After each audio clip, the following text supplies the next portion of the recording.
તો નમસ્કાર દર્શક મિત્રો, સ્વાગત છે તમારું અમારી આ યુટ્યુબ ચેનલમાં। તો મિત્રો, રેવન્યુ તલાટીની ફાઇનલ આન્સર કી છે તે જાહેર કરી દેવામાં આવી છે। તો મિત્રો, આજના વિડીયોમાં આપણે છે રેવન્યુ તલાટીમાં જે ફાઇનલ આન્સર કી છે તે જાહેર કરી દેવામાં આવી છે। તેમાં જે છે કયા પ્રશ્નો રદ થયા છે, ઉપરાંત જે છે રેવન્યુ તલાટીનું જે છે કટ ઓફ જાહેર કરવામાં આવ્યું છે પ્રિલિમ પરીક્ષાનું, તેનું મિત્રો કેટેગરી વાઇઝ આપણે છે કટ ઓફ પણ આ વિડીયોમાં જોવાના છે। તો વિડીયોમાં છે અંત સુધી બન્યા રહેજો અને વિડીયો પસંદ આવે તો વિડીયોને લાઇક કરજો અને વિડીયોને તમારા મિત્રો સાથે અવશ્ય શેર કરજો। તો ચાલો આપણે વિડીયોની શરૂઆત કરીએ। તો સૌપ્રથમ તો આપણે મિત્રો રેવન્યુ તલાટીનું જે કેટેગરી વાઇઝ છે જે કટ ઓફ છે જાહેર કરવામાં આવ્યું છે તેના વિશે વાત કરીએ। તો પેલા જનરલ કેટેગરીની વાત કરીએ તો જનરલ કેટેગરીમાં છે 122.58 જેટલું છે કટ ઓફ છે જે છે મેલ કેન્ડિડેટ માટે। જે છે ફિમેલ કેન્ડિડેટની આપણે વાત કરીએ તો ફિમેલ કેન્ડિડેટમાં 109 જેટલું છે, 109.39 જેટલું રહ્યું છે। ત્યારબાદ આગળ વાત કરીએ તો ઈડબ્લ્યુએસમાં 112 જેટલું છે જે કોમન માટે જનરલ માટે છે અને મહિલા માટે 101 જેટલું કટ ઓફ છે તે રહેલું છે। એસીબીસીની વાત કરીએ તો 113 જેટલું એસીબીસીનું રહ્યું છે અને ફિમેલનું તેમાં છે એસીબીસીમાં 99 જેટલું છે તે રહ્યું છે। એસટી કેટેગરીના ઉમેદવારો વાત કરીએ એસસી તો એસસીમાં મિત્રો છે 112 જે છે જનરલ માટે અને છે એટલે કે જે પુરુષ ઉમેદવારો માટે અને ફિમેલ ઉમેદવાર માટે 100 જેટલું રહ્યું છે। એસટી ઉમેદવારની વાત કરીએ તો તેમાં કોમન ઉમેદવાર માટે છે એટલે કે જે છે પુરુષ ઉમેદવાર માટે 81 અને ફિમેલ કેન્ડિડેટ માટે 80 જેવું છે તે કટ ઓફ છે તે જોવા મળી રહ્યું છે।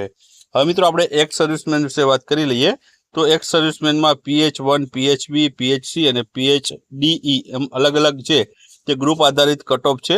તેમાં મિત્રો છે PH અને એક્સ સર્વિસમેન બંનેનું અલગ છે। એક્સ સર્વિસમેનનું 80.20 છે અને જે PH જે છે શારીરિક રીતે ખોટ ખાપણવાળા હોય તેના માટેનું હોય છે। તેમાં PHA માં છે 80 છે, PHB માં 82, PHC માં 80.45 અને PHDE માં 80.45 જેટલું છે કટ ઓફ જોવા મળ્યું છે।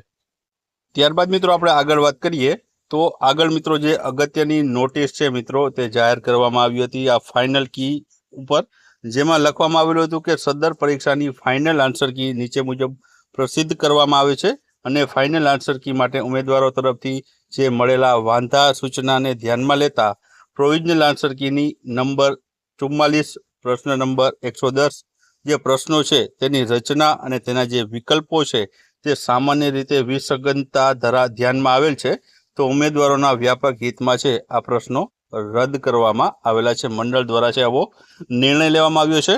હવે મિત્રો પ્રો રેટા મુજબ છે માર્ક્સ મળવા પાત્ર થશે, એટલે પ્રો રેટા મુજબ કઈ રીતના માર્ક મળશે તો હવે છે કુલ 197 જેટલા જ પ્રશ્નો ધ્યાન લેવામાં આવશે અને તેના 200 ગુણ ગણવામાં આવશે।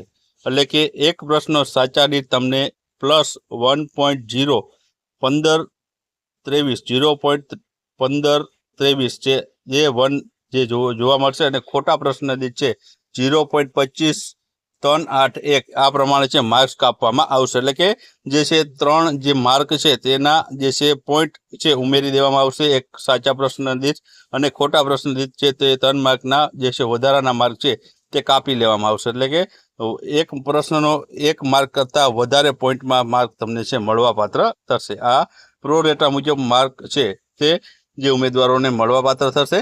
ત્યારબાદ હવે પ્રશ્ન જે રદ થયા છે તેના વિશે વાત કરી લઈએ તો એક તો 44મા નંબરનો પ્રશ્ન હતો કે બંધારણના અનુચ્છેદ 333ની જોગવાઈ અનુસાર દરેક રાજ્યની વિધાનસભામાં 500 થી વધુ અને ખાલી જગ્યાથી ઓછા સભ્યો નહીં હોવા જોઈએ। તો આમાં જે વિકલ્પો આપેલા હતા તેના કારણે છે આ પ્રશ્ન રદ કરવામાં આવ્યો છે। ત્યારબાદ બીજો એક 77મો પ્રશ્ન હતો જેમાં વિધાનો આપેલા હતા કે નીચેના પૈકી કયા વિધાનો સાચા છે। આમાં 3 વિધાનો છે કે 1941માં નેતા સુભાષચંદ્ર બોઝની નજરકેદમાંથી ભારતથી ભાગી જવા સરદારસિંહ રાણા મહત્વની ભૂમિકા ભજવી હતી। બીજો પ્રશ્ન હતો શામજી કૃષ્ણ વર્મા દયાનંદ સરસ્વતીના પ્રશંસક હતા અને તેમણે લંડનમાં વીર સાવરકરને પ્રેરણા આપી હતી। અને ત્રીજો મિત્રો જે વિધાનથી હતું મેડમ ભીખાઈજી કામા ગાંધીજીને લંડનની મુલાકાત દરમિયાન મળ્યા અને એમના આદર્શોની પ્રેરાઈને સ્વતંત્રતા ચળવળમાં ઝંપલાવ્યું। તો આમાં જે વિકલ્પો આપેલા હતા તેના કારણે છે આ પ્રશ્ન જે છે આ વિધાનોને કારણે છે આ પ્રશ્ન જે છે રદ કરવામાં આવ્યો હતો. અને ત્રીજો પ્રશ્ન જે રદ થયો છે તે પ્રશ્ન છે કે જંગલો અને વન્ય પ્રાણીઓની સુરક્ષા માટેની જે સંસ્થા છે world wild fund for nature, જેને WWF તરીકે ઓળખવામાં આવે છે, તેમાં વિશ્વ પ્રકૃતિ નિધિ પ્રતીક ખાલી જગ્યા છે. તો આમાં જે ઓપ્શન આપેલા હતા તે ઓપ્શન મિત્રો સાચા નહોતા, એટલે કે આ ક્વેશ્ચન પણ છે જે કેન્સલ કરવામાં આવ્યો છે. એટલે ટોટલ તમને છે 3 જેટલા ક્વેશ્ચન છે તે ફાઇનલ આન્સર કીમાંથી છે તે રદ કરવામાં આવ્યા છે. અને હવે 197 માર્ક 97 પ્રશ્નના 200 જેટલા માર્ક જે છે તે આપવામાં આવ્યા છે. એટલે કે પ્રો રેટા મુજબ છે તમને માર્કની ગણતરી છે આમાં કરવામાં આવેલી છે. તો આટલી મિત્રો અપડેટ છે રેવન્યુ તલાટીની જે ફાઇનલ આન્સર કી ઉપરાંત રેવન્યુ તલાટીનું કટ ઓફ છે જાહેર કરવામાં આવ્યું છે તે મિત્રો જે છે અપડેટ મળી હતી.